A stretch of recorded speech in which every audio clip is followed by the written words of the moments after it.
It's now time for Trivia Tracks with yours truly, Price Robertson. This edition of Trivia Tracks is brought to you by Washita Valley Respiratory Care, where you can breathe a little easier, and Beth Smith at Edward Jones. Edward Jones, making sense of investing, member SIPC.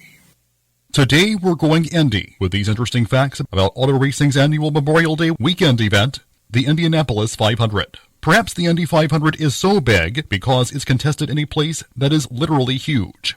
You could fit the entirety of Vatican City inside of the Indianapolis Motor Speedway, and Yankee Stadium, and the Rose Bowl, and the Kentucky Derby's Churchill Downs. There's even a golf course inside it.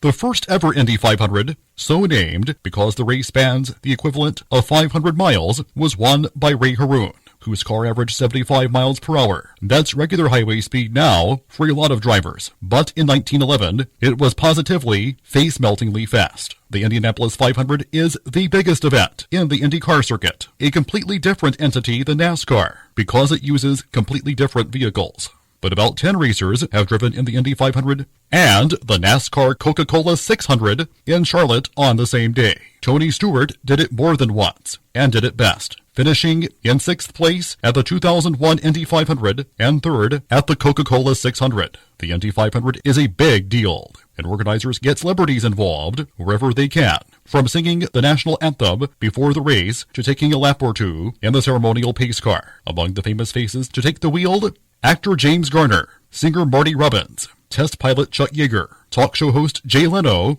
and astronaut John Glenn. One photo op in 1971 almost killed Glenn. The brakes in the pace car failed, and it crashed into a wall. He was okay. Hundreds of laps tend to separate the victor from the runners-up pretty effectively, but not in 1991. That year, Al Unser Jr. won the Indy 500 in a photo finish over Scott Goodyear by just 0.43 seconds. Unser's father, Al Unser Sr., shares the record for most Indy 500 wins. He won 4 times, just like Rick Mears and A.J. Foyt. Till next time, I'm Price Robertson. Amazed by today's trivia? Then join me every Monday through Friday morning for Trivia Tracks on Fox Sports Camden 97.1.